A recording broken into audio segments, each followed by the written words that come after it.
eu pergunto, é uma demonstração de força da extrema-direita ou seria uma espécie de ato desesperado? Também vi alguns especialistas avaliando assim. Vou dar um exemplo. Por exemplo, o filho do presidente Jair Bolsonaro, Flávio Bolsonaro, pediu pela anistia de Jair Bolsonaro. Ele gravou uma entrevista com o Estadão em vídeo, dizendo que o único caminho de pacificação seria uma anistia. Então, queria ouvir o senhor nesse sentido. Então, Gabriela, primeiro, essa teoria do ato desesperado é uma teoria que a gente ouve há pelo menos 5 anos.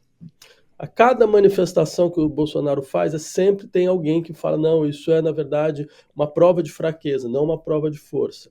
Eu acho assim, basta pensar no que é o processo histórico do Brasil nos últimos 5 anos. Eu não vejo muito por onde sustentar uma coisa dessa natureza. Vamos ser claros, se houvesse uma eleição hoje, certo? A probabilidade do resultado da eleição ser muito parecido com a eleição há um ano atrás, ou seja, no limite, a gente ganhar no limite ou mesmo perder, é enorme. Porque não houve desmobilização do campo da extrema-direita, não tem nenhum indício nesse sentido, não tem nenhum número que corrobora isso, a não ser o nosso desejo. Então não dá para você tomar o seu desejo por realidade mais. Certo? A realidade está sendo muito implacável conosco, é importante encarar a realidade de frente. Esse é um dado que me parece absolutamente central nesse momento.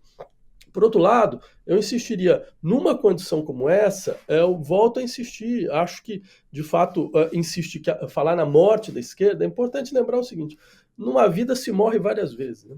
A morte não é uma coisa que acontece só uma vez, não. As pessoas que acham que a morte só existe a morte física final, infelizmente, elas precisariam repensar um pouco o seu conceito. Certo? A experiência que a gente tem da vida são mortes simbólicas a todo momento.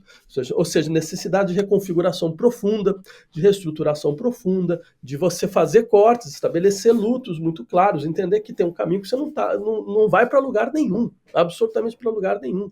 É um caminho, nesse nosso caso, é um caminho completamente reativo, em todos os aspectos. E ainda mais do que isso, aí, se me permitir, quer dizer, a ideia que eu tinha quando eu quis lançar o livro que eu estou lançando agora era insistir.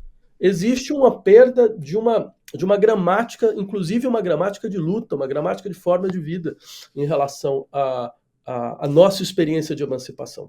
Eu posso dar milhões de exemplos, um exemplo que eu trouxe no caso era, veja, a gente faz uma crítica à ideia de empreendedorismo como um elemento constituinte, diria. Porque esse elemento é importante, ele é constituinte do tipo de adesão das classes baixas e médias baixas da extrema-direita. Né? É um dispositivo fundamental do discurso da extrema-direita. É liberdade como capacidade de empreender. Né? Então, o que acontece? Esse discurso do empreendedorismo, ele continuou, e ainda hoje continua em setores de esquerda de maneira muito forte. Quantas vezes a gente não ouviu gente falando em empreendedorismo periférico? Achando que empreendedorismo é uma forma de emancipação e não uma forma de servidão. E não uma forma de você submeter todas as relações sociais às figuras da concorrência, à figura da competição, à figura da absoluta ausência de solidariedade, coisas dessa natureza. Isso mostra o quê? Mostra que a gente perdeu até a nossa gramática. A gente perdeu até a nossa capacidade efetiva, certo? De mobilizar uma sintaxe própria, de mobilizar um conjunto, um horizonte próprio de valores. Certo? Um exemplo, quer dizer, quantas vezes você ouviu nesses últimos anos alguém falando em autogestão da classe trabalhadora? Isso parece um discurso completamente, sabe? Parece uma coisa, um fóssil, um dinossauro, né? Que apareceu lá na pré-história e volta de vez em quando. Mas um dinossauro... Veja, se você admite que igualdade é um valor fundamental, não existe igualdade enquanto você tem hierarquia no campo do trabalho. Não existe. Simplesmente.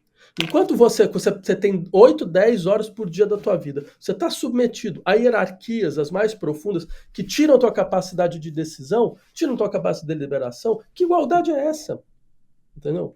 Então, ou seja, há uma reflexão a ser feita aí, e acho que ela é muito mais profunda do que a gente gostaria de aceitar.